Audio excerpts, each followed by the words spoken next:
Amigos de Pleito Radio, continuamos con mucho más de la medida imperfecta y nos vamos a hablar de los hilos, cosa que hacemos los días de hoy en nuestros programas, porque es cierto, hace algunos días la eliminación del Shakhtar Donetsk, cuadro ucraniano que se ha vuelto potencia incluso por encima del Dinamo de Kiev en su país, y tenemos al periodista, escritor argentino, Nahuel Lazón. Nahuel, bienvenido a Pleito Radio. Luis Miguel Núñez, Giancarlo Figueroa, ¿cómo estás? Hola, ¿cómo andan? Gracias por la invitación. Bueno, Nahuel, hemos visto muchos de tus trabajos, incluso en El Enganche, donde cuentan historias de esas que la gente les encanta, del fútbol en Norcorea, de lo que puede ocurrir en otras zonas en Argelia, pero nos llamó mucho la atención del caso del Shakhtar Donetsk, ¿no? Un equipo que en su momento fue clandestino y hoy podemos considerarlo potencia en su país y en Europa, un equipo llamativo. Sí, exacto. Bueno, un poco siempre la idea de lo que uno hace con lo que escribe, ya sea en Twitter o en Enganche o en Alter Fútbol, que es mi podcast, es eso, es traer un poco a luz esas historias que no son tan conocidas, quizás de equipos conocidos, porque el Shakhtar es un equipo que es relativamente conocido en el Claro. ambiente, juega Champions todos los años, pero a lo mejor toda esa faceta no, o directamente hablar de equipos o países que ni figuran en el radar, ¿no? Y particularmente con el Shakhtar me interesó mucho esa ambivalencia desde sus orígenes hasta lo que es hoy, digamos. Eso fue un poco lo que me llevó a contar la historia en Twitter. No, para contextualizarle un poco a la gente, quizás no con toda la extensión y detalle, pero me gusta mucho el origen, porque hay gente que piensa que la política y el deporte pueden estar separados, pero es un gran ejemplo de que la política y el deporte muchas veces están unidos. ¿Cuál es el origen del Shakhtar Donetsk que tú publicaste en ese hilo? Bueno, para resumirlo lo más que pueda, básicamente, en la misma ciudad de Donetsk existió un obrero, un minero llamado no, perdón, el nombre era... Bueno, se me fue el nombre. Stajanov. Ajá. Stajanov, claro. Stajanov, ahí está. Perdón. Y su principal virtud fue que sacó en un día 100 toneladas de carbón, que es un récord para esa época histórico. Y a partir de un promedio era 10 toneladas por día, él hizo 10 veces más su producción, ¿no? Entonces, a partir de eso, en ese momento estábamos Ucrania, estaba dentro de lo que era la Unión Soviética, se empezó a crear el stajanovismo en honor a él, que era un movimiento de obreros que estaban obsesionados con la producción, con aumentar la producción al máximo posible. En la Unión Soviética lo vendían que lo hacían en pos de la revolución, digamos, ¿no? Que no había un interés personal. Bueno, eso después en el libro lo problematizo un poco, pero bueno, no importa. Lo importante es que en esa misma ciudad, obreros stajanovistas, o sea, que seguían esta ideología productivista, fundan el club Stajanovets, que sería algo así como seguidores de Stajanov, que era un club de fútbol, de la unión de otros dos clubes. Y así surge. Era un club de obreros socialistas, digamos. Ahora, el crecimiento, Nahuel, de este club es innegable. Muchos hablamos en los 90 del Dinamo de Kiev. Hoy la historia es distinta. El dominio del Shakhtar, en el paso del tiempo, si nos lo puede resumir, se convirtió no solo con el nombre de Lucescu, creo que es importante mencionarlo, con mucha experiencia en el calcio, pero sin duda alguna fue fundamental y de ahí ha nacido una historia que no solo suma éxito, sino también un sinfín de brasileños. Bien, algunos nacionalizados en la selección de Ucrania, pero cuando uno ve la lista que tuvo ahora en Europa League, la cantidad de brasileños es enorme.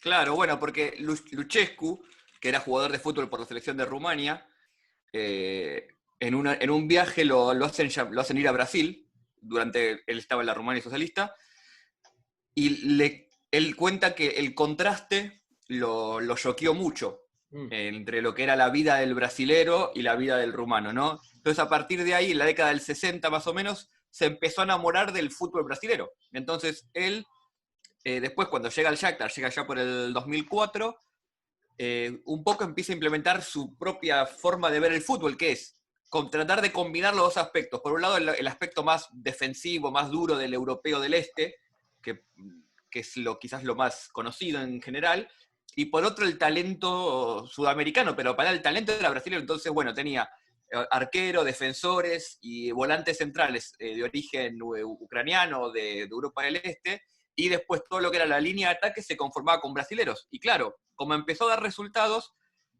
después era cada vez más fácil traer otros brasileros, porque claro, ya llegaban a un plantel y se acomodaban rápido, porque tenían 8, 9, 10 compatriotas, y también porque jugás Champions, te permite mostrarte, hay ventas muy importantes, bueno, Fernandinho, William, jugadores que después llegaron a la Premier League y son figuras, llegan al Shakhtar por esta idea, digamos. Entonces, a partir de ahí se genera un poco el mito del Shakhtar Donetsk como un equipo de brasileros.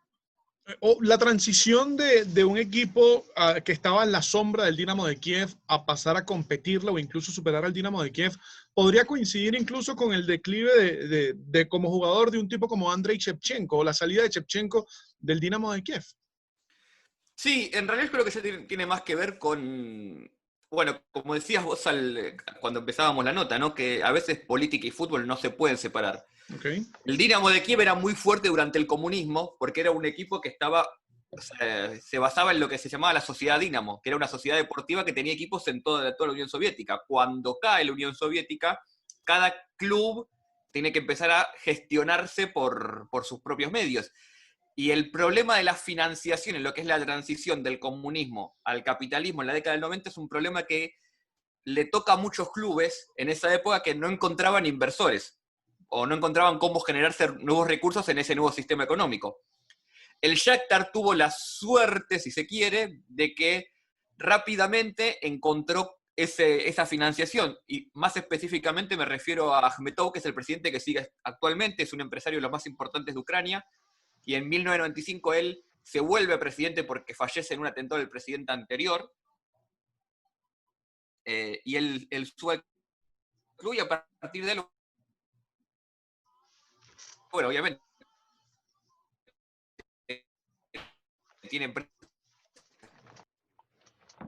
energéticas, tiene algunos medios de recursos que el Dinamo de a poco, el Shakhtar empezó a hacer la diferencia. Y lo que suele suceder en estos casos es que los clubes que les va bien en Champions reciben también mucho dinero por la participación, por televisión, por venta de jugadores, que lo que hace es exacerbar aún más esa diferencia. Entonces, con el paso del tiempo, cada vez más el Shakhtar le saca más diferencia a los equipos de la liga local, incluido el Dinamo de Kiev. Y te iba a preguntar, Nahuel, porque cae bien esto en Ucrania, porque es un dominio abismal con respecto al resto, pero por otro lado, hoy uno siente que hay un nuevo renacer, no solo para Shevchenko como técnico de Ucrania, sino en cuanto a su selección, comienzas a ver jóvenes valores ucranianos. Esto se le debe mucho también a la potencia que genera un Shakhtar que hasta estadio imponente tiene y todos los recursos habidos y por haber. Es decir, el fútbol en Ucrania también le debe algo en estos momentos al Shakhtar Donetsk. Y yo creo que sí, es una buena pregunta. Yo creo que sí porque la visibilidad es lo que después te permite empezar a hacer el trabajo más fino y además a largo plazo, que es a veces lo que le falta a los clubes. De hecho, una de las primeras cosas que hace Akhmetov es fundar una escuela de juveniles en la zona que no había, para el Shakhtar y a partir de ahí empezar a generar lo que sería la nueva generación. Lo que sucede también en el caso del Shakhtar en particular es que ahora lo que está haciendo es comprando cada vez brasileños más jóvenes. Entonces los va de a poco insertando en el equipo y ya lo hace en posiciones que antes estaban más reservadas para, vamos a decirlo así, para jugadores ucranianos o europeos. Entonces ya está comprando centrales ahora de 19, 20 años, volantes centrales, y eso relega un poco a los jugadores juveniles, pero lo que también termina pasando es que después el Shakhtar termina siendo como una especie de... Estamos escuchando parte de lo que era su explicación sobre la importancia del club del Shakhtar Donetsk para el fútbol en toda Ucrania. En este instante hay problemas con la conectividad. Sin embargo, queda clara su idea, Jan. No, queda claro. clara su idea de... Lamentamos que se nos haya caído pues este contacto, de todas maneras. Ajá, ahora Nahuel, está. estamos contigo otra vez. Sí, acá estamos. Nahuel, quería cerrar, antes de cerrar la nota, te quería hacer una pregunta. ¿De dónde te surge a ti? Esta pregunta ya no es con el Shakhtar, es personal. El interés por contar historias alternativas alrededor del fútbol. Un poco casualidad incluso, y un poco porque uno empezó a hacerlo... Yo empecé a seguir mucho el fútbol primero árabe a partir de la llegada de Maradona al Al-Wassel, allá por el 2011, después de que termina el Mundial de Sudáfrica. Y y me empezó a impactar siempre lo que era algo ver totalmente algo distinto a lo que estaba acostumbrado a ver. Claro. Y bueno, un poco también por mi trasfondo en ciencias sociales, que yo estudié filosofía, estudié en la Universidad de Buenos Aires en antropología también, uno empieza a estudiar también la cultura, lo empecé a hacer más de hobby, digamos, ¿no? Como una curiosidad. Y después tuve la suerte de que muy pegado a eso, empecé por otro medio a trabajar escribiendo algunas notas de esas ligas que en ese momento no era fácil conseguir información. Entonces, por un contacto escribí algunas notas y me obligaba a investigar más. Y después, bueno, de un país uno va saltando al otro, uno va saltando a otras regiones y se va armando digamos, de cierto fondo de intelectual ya, ¿no? O sea, uno va a veces, después termina, bueno, investigando en países que a lo mejor no tienen ninguna relación con la zona árabe, pero por la misma curiosidad y con los mismos métodos empezás a descubrir otras cosas, y cuando te querés dar cuenta ya sabés más de lo que necesitabas. Claro. Así que después lo único que pasó fue que de a poco empecé a encontrar formas de comunicar eso y la gente, sobre todo en las redes sociales, empezó a seguir ese contenido. Fue todo muy orgánico.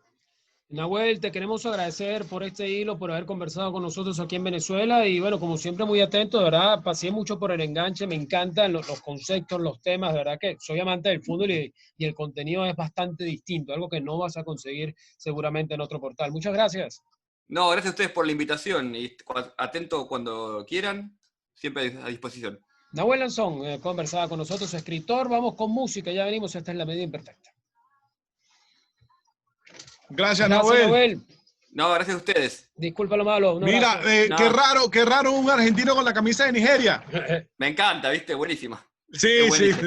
Chao. Gracias.